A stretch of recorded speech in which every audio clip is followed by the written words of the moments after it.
누가복음 22장 6월절이라고도 하는 무교절이 다가왔습니다.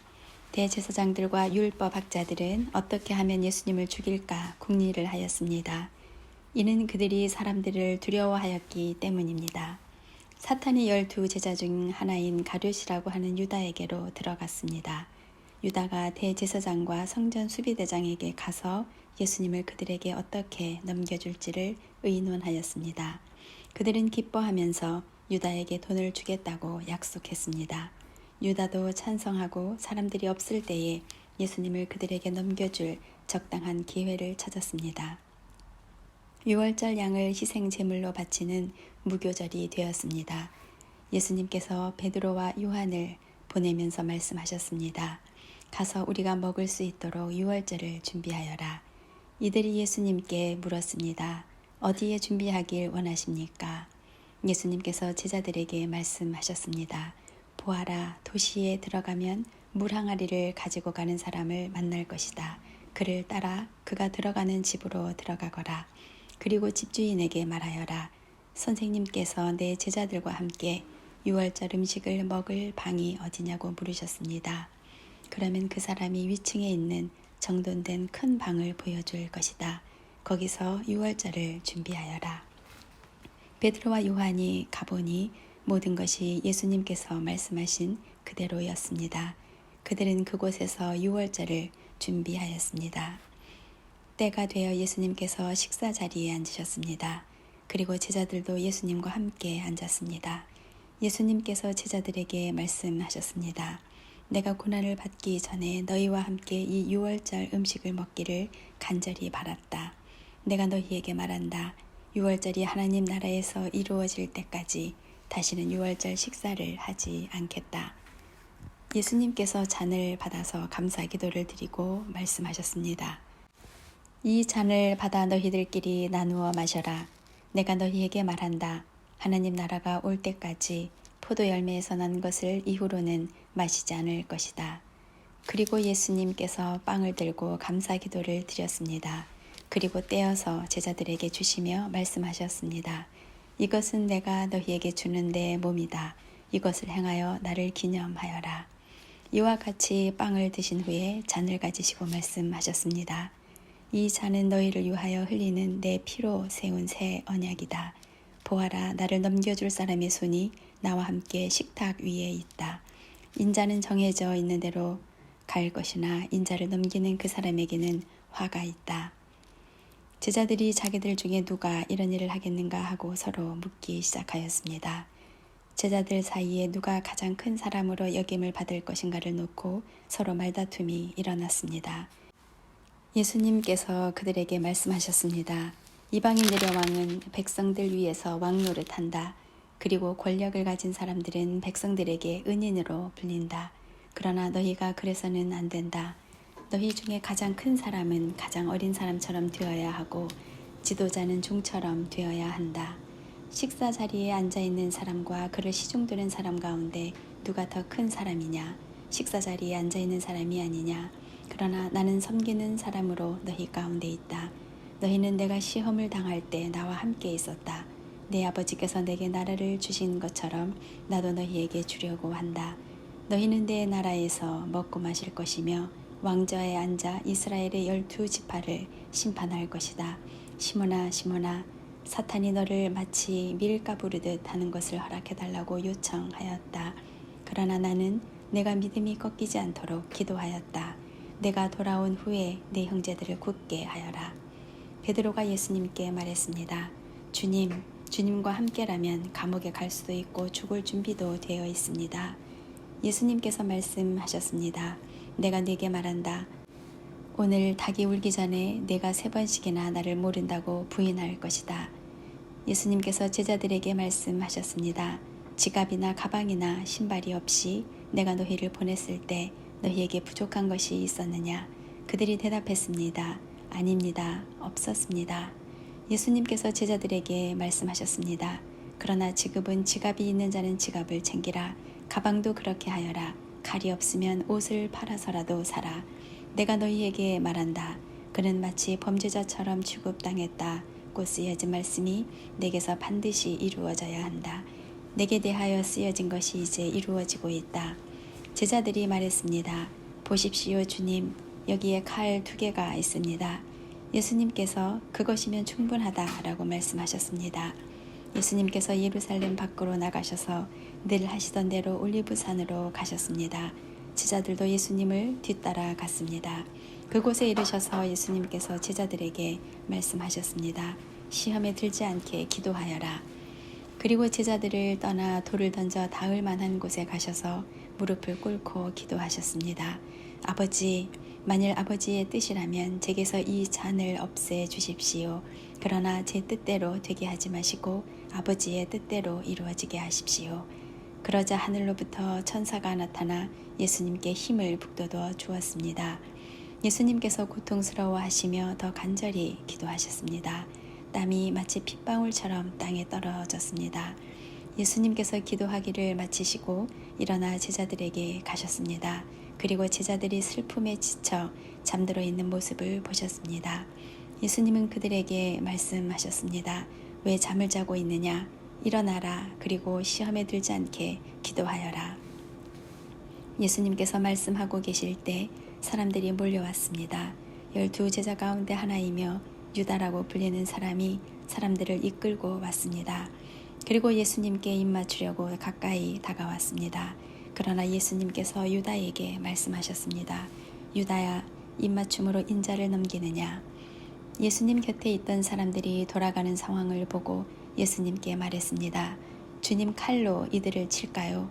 그들 가운데 한 사람이 대제사장의 종의 오른쪽 귀를 칼로 베었습니다. 예수님께서 말씀하셨습니다. 그만두어라. 그리고 그 종의 귀를 만져 고쳐주셨습니다. 예수님께서 체포하려고 온 대제사장과 성전 수비대와 장로들에게 말씀하셨습니다. 강도를 잡듯이 칼과 몽둥이를 가지고 왔느냐? 내가 매일 성전에서 너희와 함께 있었다. 그러나 너희는 내게 손을 대지 않았다. 그러나 지금은 너희의 때, 곧 어둠이 다스리는 때이다. 그들은 예수님을 체포하여 대제사장의 관사로 데리고 갔습니다. 베드로도 그들과 멀찍이 떨어져서 뒤따라 갔습니다. 사람들이 정원 한가운데 불을 피우고 둘러 앉았습니다. 베드로도 그들과 함께 앉았습니다. 하녀 하나가 모닥불 곁에 앉아있는 베드로를 보고 노려보며 말했습니다. 이 사람도 예수와 함께 있었어요. 베드로가 부인하며 말했습니다. 여보시오, 나는 예수를 모르오. 조금 후에 또 다른 사람이 베드로를 보고 말했습니다. 당신도 그들과 한패요. 그러자 베드로가 말했습니다. 이 사람아, 나는 아니야. 약 1시간 후에 다른 사람이 주장했습니다. 분명히 이 사람도 예수와 한패요. 이 사람도 갈릴리 출신이니까. 그러자 베드로가 말했습니다. 여보시오, 나는 당신이 무슨 말을 하는지 알지 못하오. 베드로가 말하고 있을 때 닭이 울었습니다. 주께서 돌아서서 베드로를 보셨습니다. 베드로는 주께서 오늘 닭이 울기 전에 내가 나를 3번이나 모른다고 부인할 것이다 라고 하셨던 말씀이 기억났습니다. 그래서 베드로는 밖으로 나가서 몹시 울었습니다. 예수님을 지키던 사람들이 예수님을 모욕하고 놀렸습니다. 그들은 예수님의 눈을 가리고 물었습니다. 알아맞혀 보아라. 너를 때린 자가 누구냐? 그 사람들은 여러 가지 말로 예수님을 모독하였습니다. 날이 밝자 백성의 장로들, 곧 대제사장들과 율법학자들이 함께 모였습니다. 그리고 예수님을 그들의 법정으로 데리고 가서 물었습니다. 진정 내가 그리스도인지 우리에게 말해보아라. 예수님께서 그들에게 말씀하셨습니다. 내가 너희에게 말해도 믿지 않을 것이다.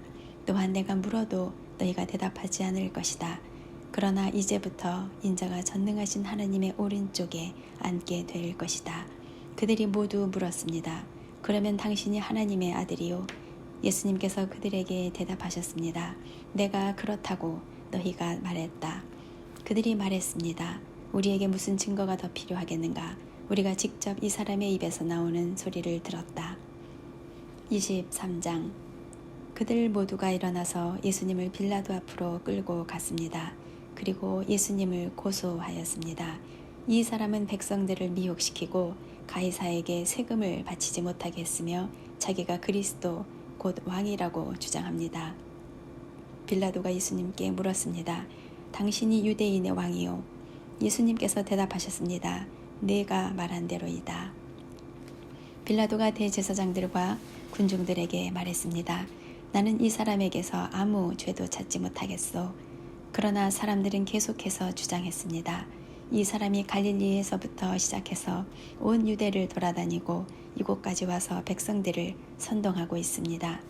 빌라도가 이 말을 듣고 예수님이 갈릴리 사람인지 물었습니다. 예수님이 헤롯의 관할 지역 아래에 있다는 것을 알고 예수님을 헤롯에게로 보냈습니다. 당시 헤롯은 예루살렘에 와 있었습니다. 헤롯은 예수님을 보고 매우 기뻐하였습니다. 그는 오래전부터 예수님에 대해 듣고 예수님을 한번 만나보기를 원했습니다. 헤롯은 예수님께서 기적을 행하는 모습을 보고 싶어 하였습니다. 헤롯이 예수님께 여러 가지 말로 질문을 했지만 예수님은 한마디도 대답하시지 않았습니다. 대제사장들과 율법 학자들은 곁에 서서 예수님을 강력하게 고소하였습니다. 헤롯은 군사들과 함께 예수님을 경멸하였습니다. 그리고 화려한 옷을 입히고 조롱한 후 다시 빌라도에게로 보냈습니다.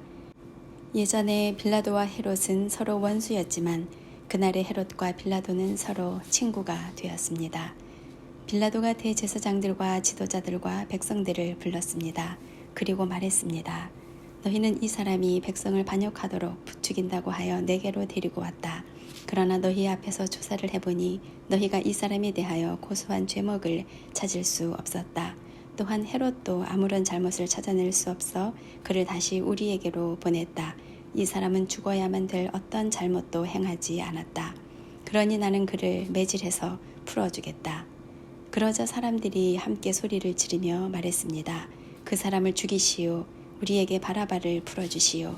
바라바는 성에서 폭동을 일으켰기 때문에 감옥에 갇힌 사람입니다. 그는 또 살인죄도 지었습니다. 빌라도는 예수님을 풀어주려고 사람들에게 다시 말했습니다. 사람들은 더욱 크게 소리 질렀습니다. 십자가에 못 박으시오. 그를 십자가에 못 박으시오. 빌라도가 세 번째 물었습니다. 무슨 까닭이냐? 이 사람이 도대체 무슨 악한 일을 저질렀느냐? 나는 이 사람에게서 죽을 죄를 찾지 못했다. 따라서 매질만 하고 풀어주겠다. 이 말을 들은 사람들은 뜻을 굽히지 않고 계속해서 큰 소리로 예수님을 십자가에 못 박으라고 요구했습니다. 결국 빌라도는 사람들의 요구대로 하기로 결정하였습니다. 사람들이 원했던 대로 폭동과 살인죄로 감옥에 갇혀있는 바라바를 풀어주고 예수님을 죽이라고 넘겨주었습니다. 예수님을 끌고 갈 때 시골에서 오던 구레네 출신 시몬을 붙잡아 예수님의 십자가를 지고 따라가게 하였습니다. 많은 사람들이 예수님을 따라갔습니다. 그 중에는 슬퍼하며 우는 여자들도 있었습니다. 예수님께서 뒤를 돌아보시고 그들에게 말씀하셨습니다. 예루살렘의 딸들아, 나를 위해 울지 말고 너희 자신과 자녀들을 위해 울어라. 보아라, 자녀를 낳지 못한 사람들, 곧 아기를 낳지 못한 배와 젖을 먹인 적이 없는 가슴이 복이 있다고 말할 때가 올 것이다. 그때의 사람들이 산을 향하여 우리 위에 떨어져라고 말할 것이며 언덕을 향하여 우리를 덮으라고 말할 것이다. 나무가 푸를 때에도 이렇게 말한다면 나무가 마른 때에는 어떤 일이 일어나겠느냐. 다른 두 명의 죄수도 예수님과 함께 사형 판결을 받았습니다. 해골이라 불리는 장소에 와서 사람들이 예수님과 다른 죄수들을 십자가에 못 박았습니다. 한 사람은 예수님 오른쪽에 또 하나는 왼쪽에 매달렸습니다. 예수님께서 말씀하셨습니다. 아버지, 저 사람들을 용서하여 주소서. 저들은 자기들이 하고 있는 일을 알지 못합니다. 사람들이 제비를 뽑아 누가 예수님의 옷을 차지할지 결정하였습니다. 사람들은 곁에 서서 바라보았습니다. 유대 지도자들이 예수님을 비웃으며 말하였습니다. 이 사람이 다른 사람들을 구원했다. 만일 이 자가 하나님의 택하신 자인 그리스도라면 자신을 구원하리라. 군인들도 예수님께 나와 조롱하였습니다. 예수님께 신 포도주를 주고 만일 내가 유대인의 왕이라면 너 자신을 구원하여라 하고 말했습니다. 예수님 위에 유대인의 왕이라고 제목이 쓰여 있었습니다. 예수님과 함께 십자가에 달린 죄수들 가운데 하나가 예수님을 욕하며 말했습니다. 내가 그리스도가 아니냐? 네 자신과 우리를 구원하여라. 그러나 다른 죄수가 그를 꾸짖으며 말했습니다.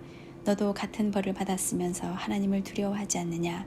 우리는 우리가 저지른 일 때문에 마땅한 벌을 받는 것이지만 이분은 아무런 잘못을 행한 적이 없으시다. 그리고 예수님께 말했습니다. 예수님, 주께서 주님의 나라에 들어가실 때 저를 기억해 주십시오. 예수님께서 그에게 말씀하셨습니다. 내가 진정으로 네게 말한다. 오늘 내가 나와 함께 낙원에 있을 것이다.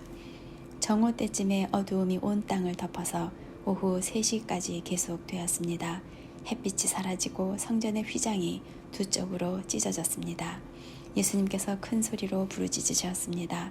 아버지, 아버지의 손에 내 영혼을 맡깁니다. 이 말씀을 하신 후 예수님께서 돌아가셨습니다. 백부장이 그 일어나는 일을 보고 하나님께 영광을 돌리며 말하였습니다. 분명히 이 사람은 의인이었다. 이 일을 구경하러 모인 많은 사람들도 그 일어난 일을 보고 가슴을 치며 돌아갔습니다. 예수님과 알고 지내던 사람들과 갈릴리에서부터 예수님을 따라온 여자들도 모두 멀리 서서 이 일을 바라보았습니다. 의회원으로 요셉이라고 불리는 사람이 있었는데 그는 선하고 의로운 사람이었습니다. 이 사람은 의회의 결정과 행동에 찬성하지 않았습니다. 이 사람은 유대 마을인 아리마대 출신이었고 하나님 나라를 기다리던 사람이었습니다. 요셉이 빌라도에게 가서 예수님의 시신을 달라고 요청하였습니다. 요셉은 예수님의 시신을 가져다가 천으로 쌌습니다. 그리고 아무도 사용한 적이 없는 바위를 쪼개 만든 새 무덤에 모셨습니다. 때는 안식일을 준비하는 금요일 늦은 오후였는데 곧 안식일이 시작되려는 때였습니다. 갈릴리로부터 함께 온 여자들이 요셉을 뒤따라가서 무덤을 보고 예수님의 시신이 어떻게 누워있는지 보았습니다. 그리고 돌아와 향료와 향유를 준비하였고 안식일에는 계명대로 쉬었습니다. 24장 일주일의 첫째 날 이른 새벽에 여자들이 준비한 향료를 가지고 무덤으로 갔습니다. 그들은 돌이 무덤에서 굴려져 있는 것을 보았습니다. 그들이 안으로 들어갔으나 예수님의 시신이 없었습니다. 이 일로 여자들이 어찌할 바를 모르고 있을 때 빛나는 옷을 입은 두 사람이 그들 곁에 섰습니다. 여자들이 두려워하면서 얼굴을 땅 아래로 숙였습니다. 그 사람들이 여자들에게 말했습니다. 어찌하여 살아있는 분을 죽은 사람들 가운데서 찾느냐? 예수님은 여기 계시지 않고 다시 살아나셨다. 예수님께서 갈릴리에 계실 때에 하신 말씀을 기억하여라. 인자가 죄인의 손에 넘기워 십자가에 못 박히고 3일 만에 살아날 것이라고 말씀하셨다. 그때서야 여자들이 예수님의 말씀을 기억해냈습니다. 그리고 무덤에서 돌아와 이 모든 일들을 11 제자들과 나머지 모든 사람들에게 알렸습니다. 이 여자들은 막달라 마리아와 요한나, 야고보의 어머니 마리아와 다른 여인들이었습니다. 이들은 이 일을 사도들에게 말했습니다. 하지만 그들은 이 말을 허튼 소리로 듣고 여자들의 말을 믿으려 하지 않았습니다. 그러나 베드로는 일어나 무덤으로 달려갔습니다. 안을 들여다보았지만 수의만 놓여 있었습니다. 베드로는 이것이 어떻게 된 일인가 이상히 여기면서 집으로 돌아갔습니다. 그런데 그날 제자들 중에 두 사람이 예루살렘에서 약 11km 정도 떨어진 엠마우라고 하는 마을로 내려가고 있었습니다. 이들은 일어났던 모든 일에 대해 이야기를 나누고 있었습니다. 이들이 이야기를 나누며 토론하고 있을 때 예수님께서 그들에게 다가오셔서 함께 걸으셨습니다. 그러나 그들은 눈이 가리워져서 예수님인지 알지 못했습니다. 예수님께서 그들에게 물으셨습니다. 당신들이 걸어가면서 서로 주고받는 이야기가 무엇입니까? 두 사람은 슬픈 기색을 하고 멈추어 섰습니다. 그 가운데 글로바라는 사람이 예수님께 대답했습니다. 당신은 예루살렘에 다녀오면서 최근에 무슨 일이 일어났는지 모른단 말이요. 예수님께서 그들에게 물으셨습니다. 무슨 일입니까? 제자들이 말했습니다. 나사렛 예수님에 관한 일인데 그분은 하나님과 백성 앞에서 행동과 말씀에 능력이 있는 예언자이셨습니다. 그런데 대제사장들과 우리 지도자들이 그분을 죽게 넘겨주어 십자가에 못 박았습니다. 우리는 이스라엘을 구원할 분이 바로 그분이라고 기대했습니다. 뿐만 아니라 이 일이 일어난 지가 3일째입니다. 우리 중에 어떤 여자들이 우리를 놀라게 했습니다. 그들이 아침 일찍 무덤으로 갔지만 예수님의 시신을 보지 못하고 돌아와 예수님께서 살아나셨다고 말하는 천사를 보았다고 했습니다. 우리와 함께 있던 사람들 중에 어떤 사람들이 무덤으로 달려갔는데 그 여자들이 말한 대로였고 예수님을 볼 수 없었다는 것입니다. 그러자 예수님은 그들에게 말씀하셨습니다. 너희는 어리석고 예언자들이 말한 것을 더디 믿는구나. 그리스도가 이 모든 고난을 받고 그의 영광에 들어가야 할 것이 아니겠느냐.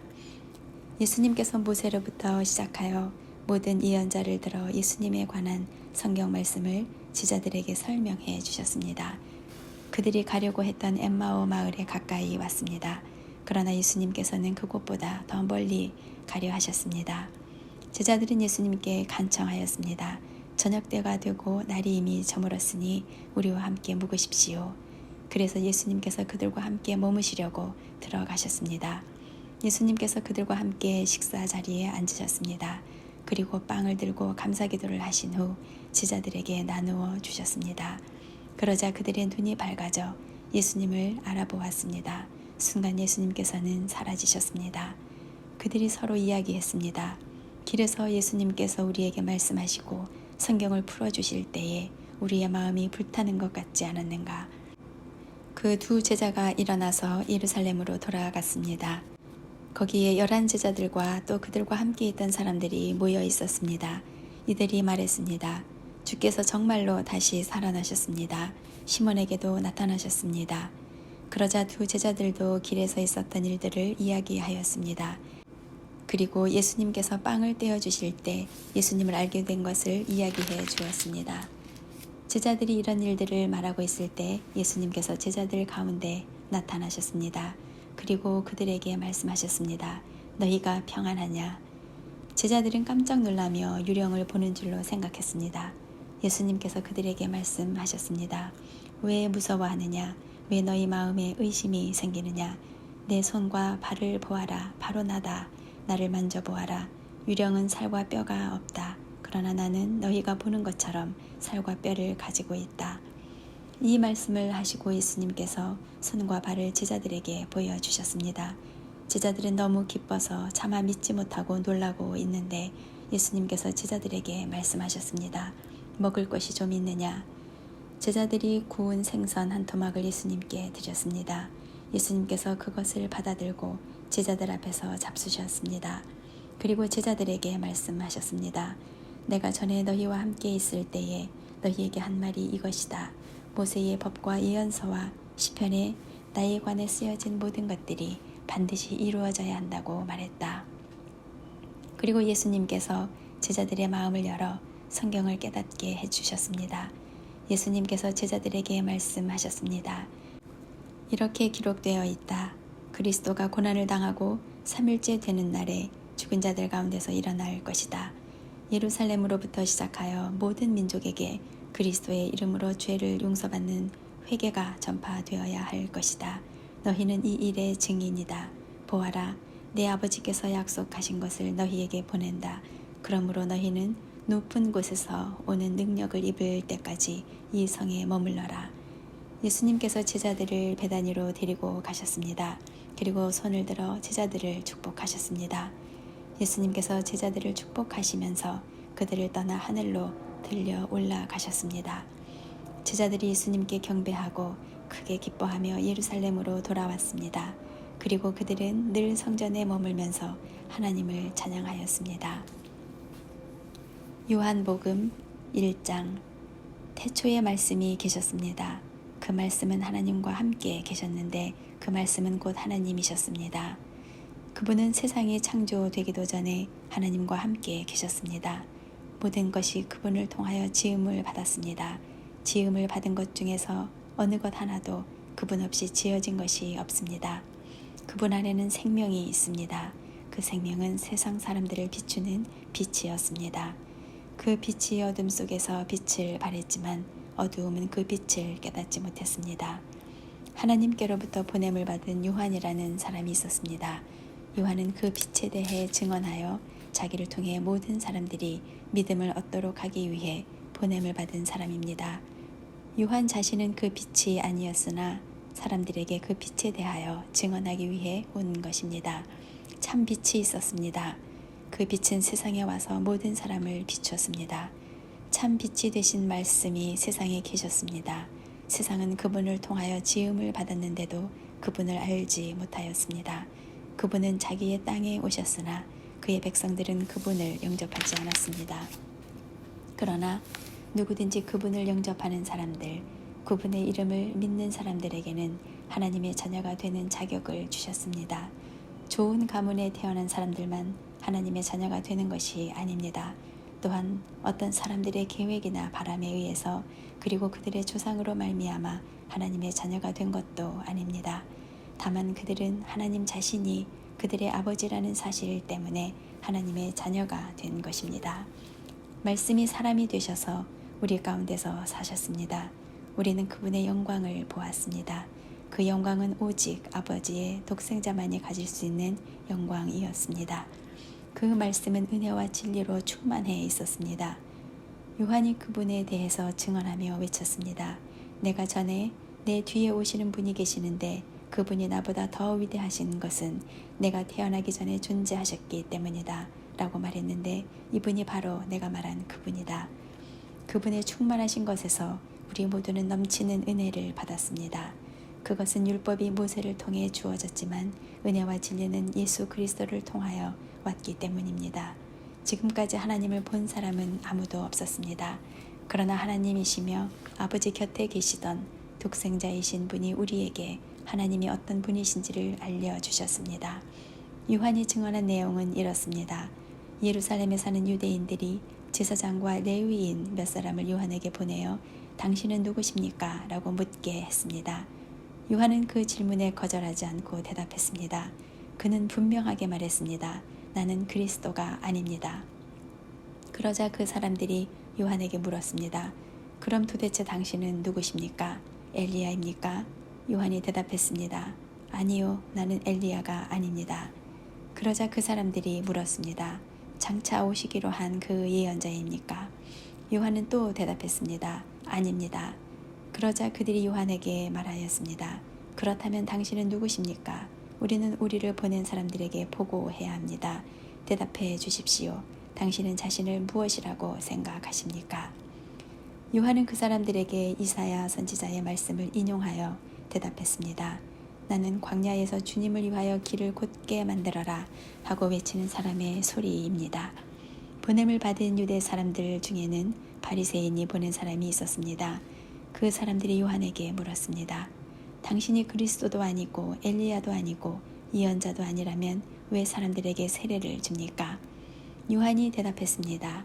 나는 사람들에게 물로 세례를 줍니다.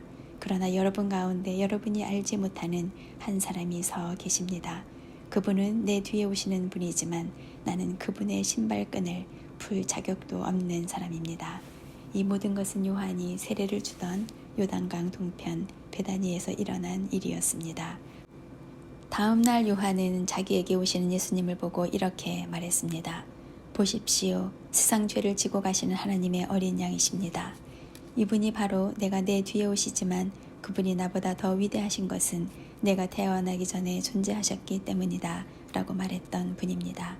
나도 이분이 누구신지를 알지 못했습니다. 그러나 내가 물로 세례를 주러 온 이유는 이분을 이스라엘 백성들에게 알리기 위해서입니다. 또 요한이 증거했습니다. 나는 성령께서 비둘기처럼 하늘로부터 내려와 그분 위에 머물러 계신 것을 보았습니다. 나 역시 그분이 그리스도이신 것을 알지 못하였습니다. 그러나 나를 보내어 물로 세례를 주라고 하신 분이 너는 그 어떤 사람에게 성령이 내려와 그 위에 머무르는 것을 보면 그 사람의 성령으로 세례를 주실 바로 그분인 줄 알아라 하고 말씀하셨습니다. 나는 그분이 하나님의 아들이신 것을 보았고 그분이 바로 하나님의 아들이라고 증언하였습니다. 그 다음 날 요한은 제자 두 사람과 함께 다시 그 자리에 서 있었습니다. 그는 예수님께서 지나가시는 것을 보고 말했습니다. 보아라, 하나님의 어린 양이시다. 제자 두 사람은 요한이 이렇게 말하는 것을 듣고 예수님을 따라갔습니다. 예수님께서는 몸을 돌려 자기를 따라오는 두 사람을 돌아보며 물으셨습니다. 원하는 것이 무엇이냐? 그들은 랍비님, 사시는 곳이 어디입니까? 라고 말했습니다. 랍비라는 말은 선생이라는 뜻입니다. 예수님께서는 와서 보아라 하고 대답하셨습니다. 그래서 두 사람은 예수님과 함께 갔습니다. 그들은 예수님께서 머무르시는 곳을 보았고 그날 예수님과 함께 그곳에서 지냈습니다. 때는 오후 4시쯤이었습니다. 요한에게서 예수님에 대한 이야기를 듣고 예수님을 따른 두 제자 중 한 사람은 시몬 베드로의 동생 안드레였습니다. 안드레가 첫 번째 한 일은 그의 형 시몬을 찾은 일이었습니다. 그는 시몬에게 우리가 메시아를 찾았어 라고 말했습니다. 메시아란 그리스도를 가리키는 말입니다. 그리고 나서 안드레는 시몬을 예수님께 데려왔습니다. 예수님께서는 시몬을 보시고 내가 요한의 아들 시몬이구나. 이제 너를 게바라고 부르겠다 라고 말씀하셨습니다. 게바란 베드로라는 뜻입니다. 다음날 예수님께서는 갈릴리로 가기를 원하셨습니다. 예수님께서는 빌립을 만나시자 그에게 나를 따라오너라 하고 말씀하셨습니다. 빌립은 안드레와 베드로와 같은 동네인 벳세다 사람이었습니다. 빌립은 나다나엘을 만나고는 그에게 이렇게 말했습니다. 모세가 율법책에 썼고 예언자들도 기록한 그분을 우리가 찾았다. 나사렛 사람 요셉의 아들 예수님이 바로 그분이시다. 그러나 나다나엘은 빌립에게 나사렛에서 뭐 좋은 것이 나올 수 있겠는가 라고 말했습니다. 빌립은 와서 보아라 하고 대답했습니다. 예수님께서는 나다나엘이 자기에게 오는 것을 보시고 여기 참 이스라엘 사람이 있다. 이 사람에게는 거짓된 것이 하나도 없다 라고 말씀하셨습니다. 나다나엘은 예수님께 저를 어떻게 아십니까? 하고 물었습니다. 예수님께서 대답하셨습니다. 빌립이 너를 부르기 전 내가 무화과 나무 아래에 있는 것을 내가 보았다. 나다나엘은 예수님께 선생님, 당신은 하나님의 아들이시며 이스라엘의 왕이십니다. 라고 대답했습니다. 예수님께서는 나다나엘에게 내가 무화과 나무 아래에 있는 것을 내가 보았다고 말해서 나를 믿느냐? 그러나 너는 그것보다 더 큰 일을 보게 될 것이다. 라고 대답하셨습니다. 그리고 그들에게 내가 너희에게 진리를 말한다. 너희는 하늘이 열리고 하나님의 천사들이 인자 위에서 오르락 내리락 하는 것을 보게 될 것이다. 라고 말씀하셨습니다. 2장 3일째 되던 날에 갈릴리에 있는 가나라는 마을에서 결혼식이 열렸습니다. 예수님의 어머니도 결혼식에 참석하였고 예수님과 그분의 제자들도 결혼식에 초대받았습니다. 포도주가 바닥났을 때 예수님의 어머니가 예수님께 이 집에 포도주가 다 떨어졌구나 라고 말해 주었습니다. 예수님께서는 어머니 왜 저에게 이런 부탁을 하십니까? 저의 때가 아직 오지 않았습니다. 라고 대답하셨습니다. 예수님의 어머니는 하인들에게 그분이 시키시는 일은 무엇이든지 하여라 하고 말해 두었습니다. 그 집에는 돌로 만든 물 항아리가 6개 있었습니다. 이 항아리는 유대인들이 정결 예식에 사용하는 항아리들이었습니다. 그것은 각각 물 2-3동이를 담을 수 있는 항아리였습니다. 예수님께서 하인들에게 항아리에 물을 채워라 하고 말씀하셨습니다. 하인들은 항아리에 물을 가득 채웠습니다. 그러자 예수님께서는 그들에게 자 이제 그것을 퍼다가 잔치를 주관하는 사람에게 갖다 주어라 하고 말씀하셨습니다. 하인들은 물을 떠서 잔치를 주관하는 사람에게 갖다 주었습니다. 하인이 떠다 준 물을 잔치를 주관하는 사람이 맛보았을 때 그 물은 포도주가 되어 있었습니다. 그는 그 포도주가 어디서 난 것인지 알지 못하였지만 물을 가져온 하인들은 알고 있었습니다. 잔치를 주관하는 사람은 신랑을 불렀습니다. 그리고 그에게 사람들은 항상 처음에 좋은 포도주를 내놓고 손님들이 취한 다음에는 값싼 포도주를 내놓는 법인데 당신은 지금까지 가장 좋은 포도주를 보관하고 계셨군요 하고 말하였습니다. 예수님께서는 이 첫 번째 표적을 갈릴리 가나에서 행하셨으며 거기서 그의 영광을 보여주셨습니다. 그러자 그의 제자들이 그를 믿게 되었습니다. 이 일이 있은 후 예수님께서는 그의 어머니와 형제들과 제자들과 함께 가버나움이라는 마을로 가서 며칠 동안 머무르셨습니다. 유대의 명절인 유월절이 가까워오자 예수님께서는 예루살렘으로 올라가셨습니다. 예수님께서는 성전 뜰 안에서 소와 양과 비둘기를 팔고 있는 사람들과 또 상에 앉아서 돈을 바꿔주는 사람들을 보셨습니다. 예수님께서는 끈으로 채찍을 만들어 양과 소를 비롯하여 모든 짐승을 성전 뜰에서 쫓아내셨습니다. 예수님께서는 돈 바꾸는 사람들의 상을 뒤엎으시고 그 사람들의 돈을 흩뜨리셨습니다.